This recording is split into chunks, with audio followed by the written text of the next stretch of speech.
नमस्कार मित्रांनो, chart of the वीकच्या नवीन व्हिडिओमध्ये आपलं स्वागत आहे. अ, आज आपण पहिला चार्ट बघणार आहोत, तो म्हणजे अदानी एंटरप्राइजेसचा. अदानी एंटरप्राइजेस या ग्रुपमध्ये अ, Adani defence, Adani reality, Adani schools, Adani capital, Adani housing, तसेच Adani agri logistics, Adani power, Adani transmission, Adani ports, Adani gas या कंपनीचा समावेश आहे. त्यानंतर इलेक्शनचा रिझल्टही आता जवळ येत आहे. तर त्याचप्रमाणे अदानी एंटरप्राइजेसचे आपण जर फंडामेंटल्स चेक केले, तर याचा आर-ओ-ई, आर-ओ-सी हे दोघंही इम्प्रूव्ह होत आहेत. त्याचप्रमाणे कन्सिस्टंट कॅश जनरेट होते आणि इन्स्टिट्यूशनल शेअर होल्डिंगसुद्धा ही दिवसेंदिवस वाढत आहे. तर आपण याचा चार्ट बघूयात. अदानी एंटरप्राइजेस याचा चार्ट आपण जर बघितला तर इथे आपल्याला असेंडिंग ट्रायंगल पॅटर्न दिसतोय आणि याचा लाईन चार्ट जर बघितला तर याने असेंडिंग पॅटर्नच्या वीकली क्लोजिंग दिलेली आहे या लेवलच्या वर, जी लेवल 3342 या लेवलच्या वर क्लोजिंग दिलेला आहे. करंट त्याचा रेट आहे 3384 आणि आपण असेंडिंग ट्रायंगल हा बघू शकतो. तसंच आता आपण याचे टार्गेट्सही काढायचा प्रयत्न करू. याचे टार्गेट्स काढायचे झाले तर आपण फिबोनाची सिरीज यूज करून त्याचा फर्स्ट टार्गेट जो आहे तो ऑफकोर्स 3978 या रेंजचा आहे. सो आपण त्याला 4000 टार्गेट पकडून चालू. सेकंड टार्गेट हा आहे 5644चा आणि याचा स्टॉप लॉस जर आपण बघायचा झाला तर आपण याला 2818 या स्टॉप लॉसने होल्ड करू शकतो. याचा फर्स्ट टार्गेटचा रेशो असेल हा 1/1, 1:1 आणि नंतरचे टार्गेट्स तर ओपन आहेत. तर आपण सेकंड चार्ट बघूयात. सेकंड चार्ट आहे आपला मदरसन सुमी. त्याचं संवर्धना मदरसन इंटरनॅशनल लिमिटेड असं नाव आहे. तर या कंपनीमध्ये ही एक ऑटो एन्सिलरी कंपनी आहे. याच्यात प्रिसिजन मेटल मॉड्यूल्स या ज्या ऑटो कार्स रिलेटेड जो बिझनेस आहे याचे पार्ट्स बनवले जातात.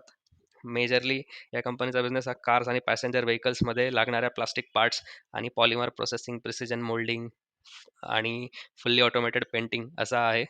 तसेच लाइटिंग, इलेक्ट्रॉनिक्स, त्यानंतर मिरर्स, कॅमेराज या टेक्नॉलॉजी सुद्धा यूज होतात. त्याचप्रमाणे या कंपनीचा लॉजिस्टिक्स आणि हेल्थकेअर तसेच एरोस्पेसमध्ये सुद्धा प्लास्टिक आणि वायरिंगचा प्रोडक्टचा बिझनेस वाढत चालला आहे. तर आपण या कंपनीचे फायनान्शियल्स बघूयात. या कंपनीत सुद्धा आर-ओ-ई इम्प्रूव्ह होतोय, आर-ओ-सी इम्प्रूव्ह होतोय. त्यानंतर ही सुद्धा एक कॅश जनरेटिंग कंपनी आहे आणि याच्यात सुद्धा डी-आय-आय आणि इन्स्टिट्यूशनल शेअर होल्डिंग ही वाढत चाललेली आहे. तर आपण याचा चार्ट बघूया.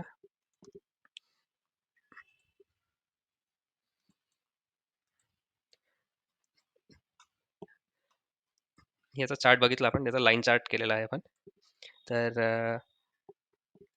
ह्याच्यात आपण बघू शकतो की याने ऑल टाइम हाय क्लोजिंग दिलेली आहे आणि याच्या लेवल्स आपण काढूयात.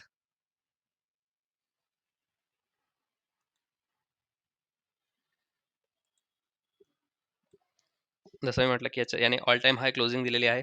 तर याच्या लेवल्स आहेत, पहिली लेवल याची निघते ती 190ची, याची सेकंड लेवल निघते ती 280ची.